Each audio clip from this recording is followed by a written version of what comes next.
Welcome to episode 40 of the Practical EdTech Podcast. I'm Richard Byrne. Today is April 3rd, 2020.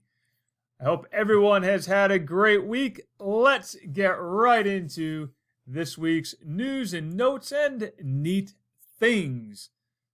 First of all, Flipgrid, everyone's favorite video messaging system, has a new screencasting capability. They launched that on Wednesday, on April Fool's Day, but it wasn't a joke. You now can do screencasting inside of Flipgrid. What's great about this is you don't have to install any kind of extension. You can just go to Flipgrid, launch a video recorder like you would normally do, and just to the left of the play button, you'll find a little option for screencasting. And you can combine screencasting with a whiteboard and with the regular features of Flipgrid. So check that out if you haven't yet. Sticking with the Microsoft topic, by the way, Flipgrid is owned by Microsoft now. Mike Tollefson has a new YouTube channel that is full of Office 365 and Microsoft Teams tricks and tips and neat little things you should know how to do if you're an Office 365 Microsoft Teams using school. So again, that's Mike Tollefson. You'll find him Tolfsen. That's how you spell his last name. He's Microsoft's product manager for education products. A new one to me this week that's been around for a while, as it turns out, but I didn't know about it. Tinkercad has an Arduino emulator. So even if your students don't have Arduino components available to them, they can use the simulator or the emulator to tinker around, no pun intended, to tinker around with Arduino stuff using Tinkercad's Arduino emulator. So I personally am going to try it next week with my own students. I'm going to have them use it remotely. So give that a shot. Edpuzzle has a Chrome extension. It's not new. It's been out for a while. But they sent out an email last week reminding people that they have one. And it just speeds up the process a little bit for making a lesson using Edpuzzle. What it does, you click the little extension and boom, it launches you right into Edpuzzle from whatever YouTube video you are watching. Speaking of watching things, Google published a Chromebook accessibility guide this week. You'll find that on their official blog, which is called the Keyword blog. You'll find their Chromebook accessibility tools for distance learning. Great little resource that they published yesterday, so check that out. Esri is kind of like the more serious of the GIS tools. If you're comparing Google Maps to Esri is the more serious tools. They have some map treasure hunts that you can do online. So for my geography, and I have that background in social studies, so I love geography stuff anyway. Check out Esri's geography treasure hunts. Hat tip to Maps Mania for that one. Speaking of hat tips, hat tip to Tony Vincent. Great guy to follow on Twitter or check out his website, learninginhand.com. This week, he shared a site called wheelofnames.com. Wheel of Names is exactly what you might think it is. It's a wheel of names you can click to spin to randomly select a name from a list. Now, there are lots of other websites on the internet that do the same thing. What's neat about this is you can do a bulk upload of images and have it randomly pick an image as opposed to randomly pick a word or a name. You can also create an account on this site which will let you save your random name picker or your random word picker, your wheel of names picker, so that you can have multiples. So you might have one from period 1, period 2, period 3, period 4, and you don't have to remake it every time you want to use it. So check out wheelofnames.com. I mentioned last week the Cincinnati Zoo is doing live stream events on Facebook, and Yellowstone National Park is doing the same. If you're looking for some cute, cuddly animals or some not so cuddly animals, because they're doing things about wild animals, right? Which really aren't cuddly. We should remember that about wild animals. They're not really cuddly. They're not pets. Yellowstone is hosting Facebook Live events at various times throughout the week. So go to Facebook and check out the Yellowstone National Park page. Give them a like and a follow so you can be notified of their live events. And they're kind of cool. I dropped in on one from the Mammoth Hot Spring earlier this week. I wanted to say Mammoth Glacier, but I knew that wasn't right. The hot spring. All right. My uncle, I have a few uncles, but my uncle Christopher Byrne, is known as the Toy Guy. That's actually his trademark to name, the Toy Guy. And he has a website, thetoyguy.com. Some of you may have seen him on shows like Oprah and Live with Kelly and whoever Kelly Ripa's host is these days. Those types of shows or local morning news shows. He comes on and talks about toys and trending toys and popular toys. And he's been doing this for 40 years. He published a blog post this week at thetoyguy.com called Stay at Home, Play at Home. And in it, he listed a whole bunch of resources from toy companies, free resources from toy companies for doing fun things at home, arts and crafts, and some learning experiences as well. Crayola's at home page is one of the pages that he mentions in there.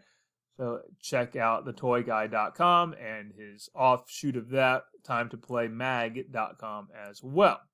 Shameless promotion for my uncle.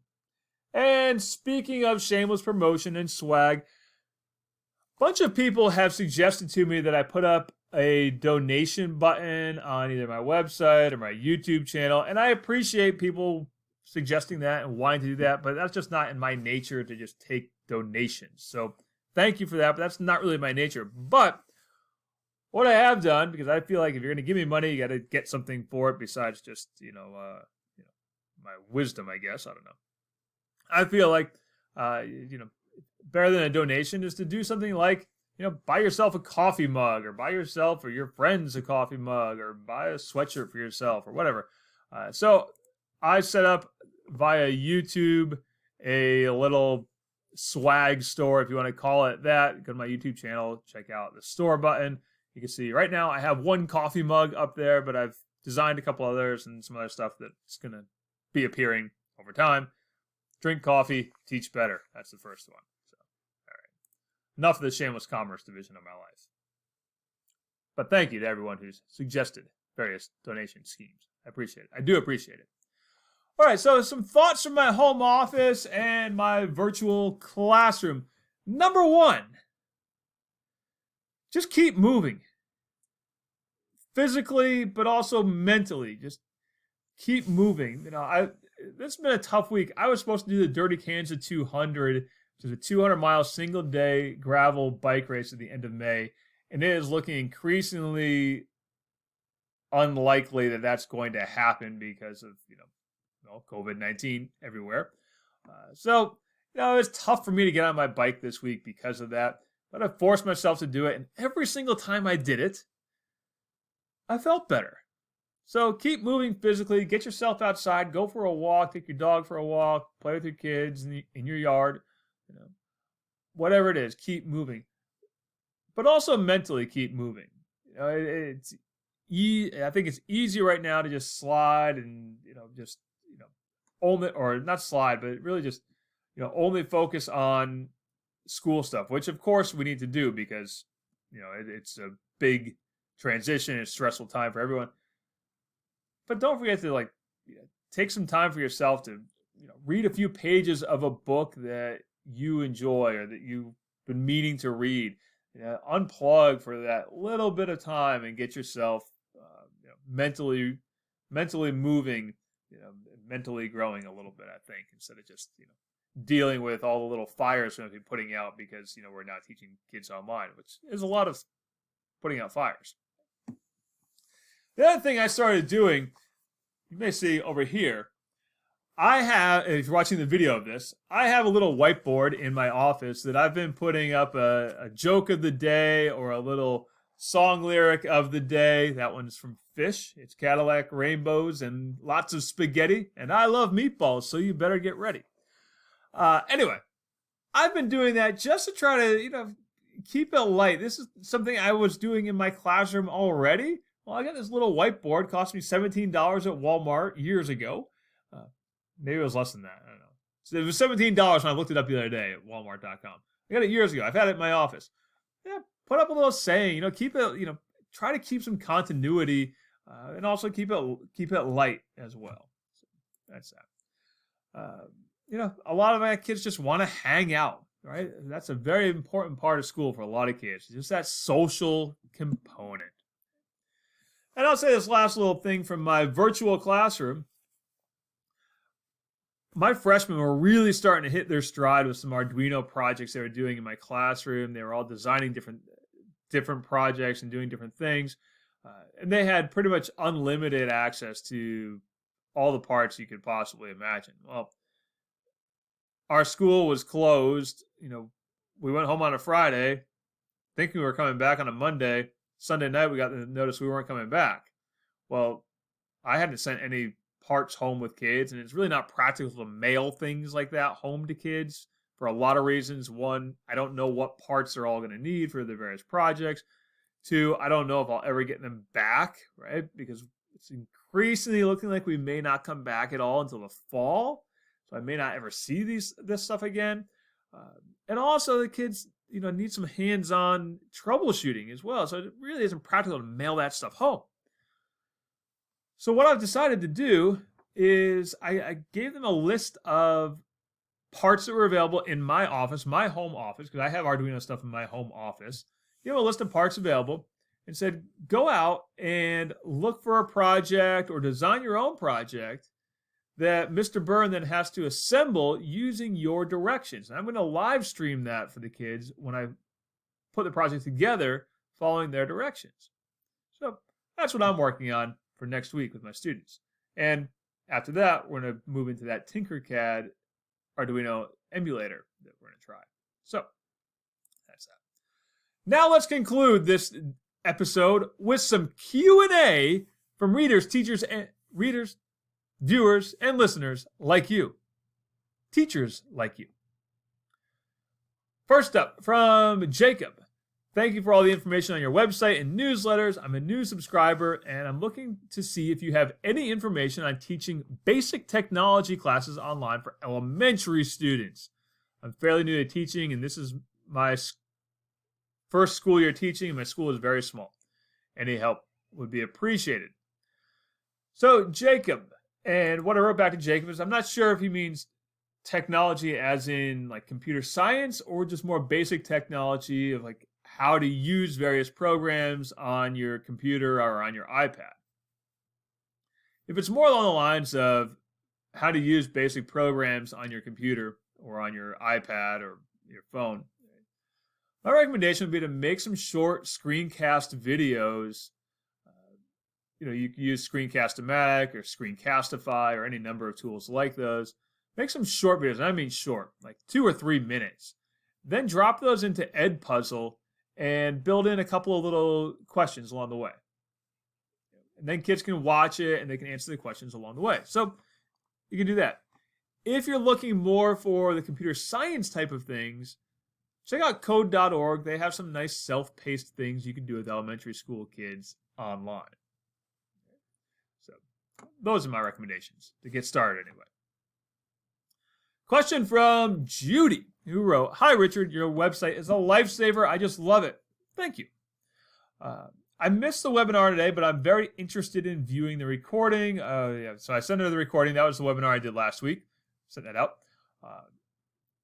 Are you aware of a student-safe space that our students could post their artwork in a gallery space? Our art teacher would like to have students post their work. Our school uses Office 365, but not Teams. We don't use Facebook or Twitter. So that was a similar question to one I got from someone else about sharing artwork. And my recommendation would be to use something like Padlet or Wakelet. I lean more towards Padlet just because there are more layout options. But Padlet.com, where students can upload their work, you can password protect your Padlet wall. So if it's younger kids' work, and you don't want to have every random looky-loo on the internet looking at it, you can password protect it and give the password to students and to parents. Right? Or Wakelet offers a similar capability. You can upload images and share it with the group. All right. Question from Sarah. This is question number 3. Came from Sarah. Do you know a way to embed YouTube videos like into Google Slides or Edpuzzle that you can get rid of the active link back to the YouTube video? I thought I found a great workaround, but it turns out the white YouTube logo in each of these options is still an active link. Arg! Totally frustrating and looking for a way. Any suggestions? Thanks, Sarah.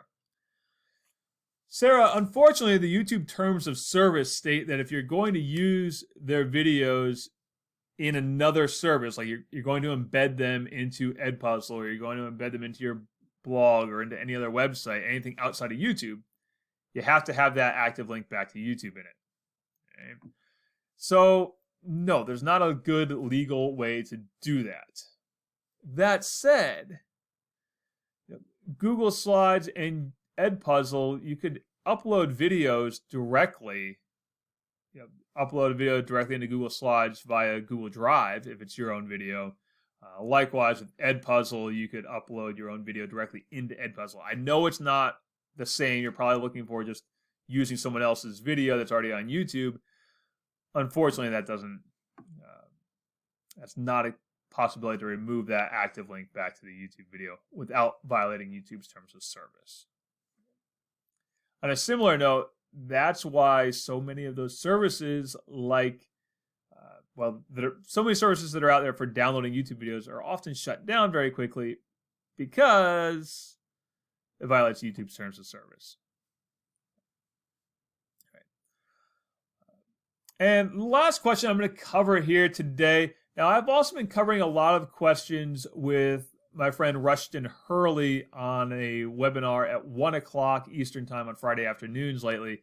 I've been covering some questions there as well. Go to nextvista.org and you'll find some of those webinar recordings up there. So question number 4 came from Kelly.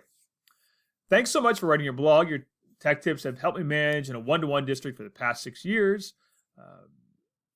With remote learning, I'm considering making teaching videos to share with my students. I like YouTube because it's such an easy way to share with students, and I can embed any YouTube video into Google Slides. But as a teacher, I worry about privacy concerns, copyright issues with what I'm teaching, and should I worry about being ADA compliant? Is there a link on your website you can direct me to? I know you know everything that I should consider before beginning to upload professional videos to YouTube. Any help is appreciated. Thanks, Kelly. So I did write back to Kelly and sent her a couple of links.